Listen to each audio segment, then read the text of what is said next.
Hey guys, this is Andrew from Hi-Fi Reviews, and this is the next flagship killer. Say hello to the Phonix 35Z.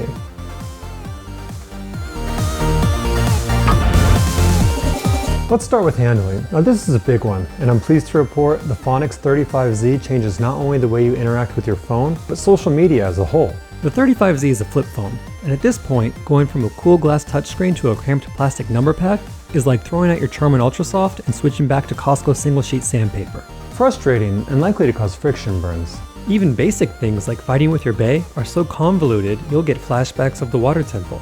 With this device, you're looking for keys that don't exist. And this is what's so great about the 35Z. Because of the cactus-like handling, you're guaranteed to put as much space as possible between yourself and the device. This effectively frees up massive amounts of time in what Morpheus called the real world. The 35Z's number pad is like a combination lock, forcing you out of your digital life. With the Phonix 35Z, instead of Facebook stalking your ex-girlfriend, you're actually stalking your ex-girlfriend. Instead of plowing in Farmville, you're cultivating yams. Instead of posing for selfies on the dock of Lake Callahan, you're pulling front-side 360s while being pulled from a Bayliner Capri.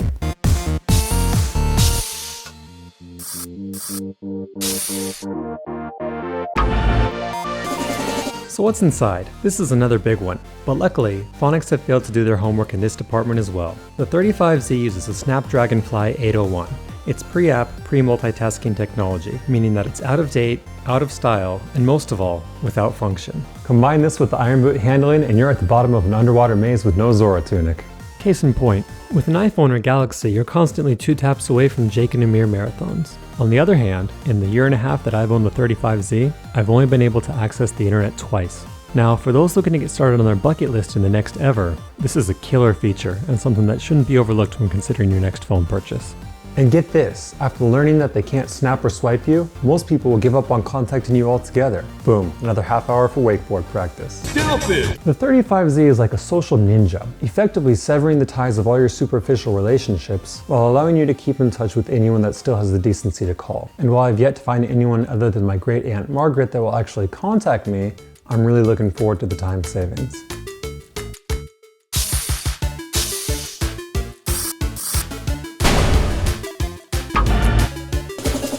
This is what you've been waiting for. So how does the 35Z camera stack up? As you'll notice, the on-screen menu indicates a fairly standard 5 megapixels. But judging by these test images, I'd say the actual resolution is closer to that of a Game Boy Color, with exposure just about on par with the paper roll periscope I made in 5th grade. In terms of filters, there isn't any XX Pro or Valencia, but you do get a very nice purple.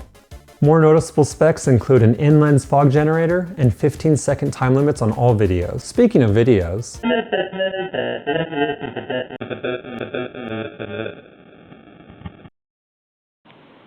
turn on, you piece of shit. So the camera is basically unusable, but here's the thing. You can put your monthly savings from using a flip phone towards buying an actual camera.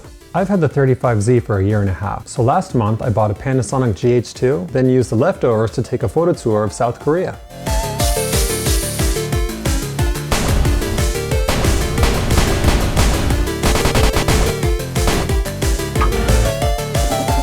Let's cut straight to it. When you can get it to turn on, the battery life on the Phonix 35Z is incredible. Because your on-screen time for this phone is minimal, you can literally go weeks without charging it. In fact, I have no idea what the milliamp hours for the battery are, or how often I charge the phone. I once lost the charging cord, ordered a new one from eBay, and when it came 4 days later, I was still at full charge.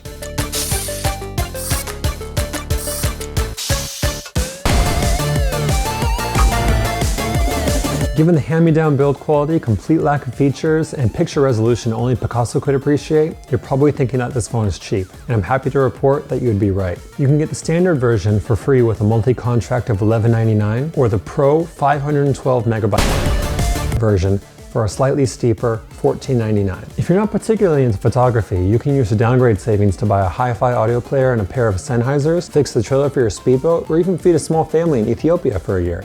Moreover, with the 35Z, you can completely forget about obsessive-compulsive upgrade disorder. With this phone, you're so far detached from modern technology, upgrades and updates become irrelevant. For Ferrari and Porsche enthusiasts, half a second in the 0 to 60 is huge. For station wagon owners, not so much. You're at the bottom of the barrel with the 35Z. Even the original iPhone would be a major upgrade.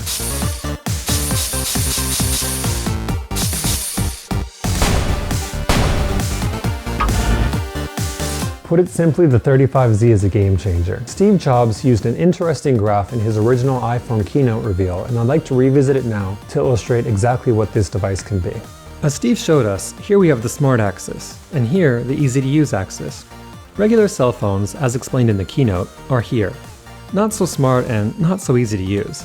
First generation smartphones, such as the Trio and BlackBerry, fall here. Definitely smarter, but actually even harder to use. The current smartphone, on the other hand, is here. So, where does that leave the 35Z? Well, when considering all the advances in technology since the original iPhone, you guessed it, here. But when we turn this graph, we reveal a third Z-axis, average user wakeboarding level over time spent on phone each day. As you can see, the Phonix is simply off the charts. This is, in my opinion, the best reason to replace your smartphone with the 35Z. Replace 1080p with backside 1080p.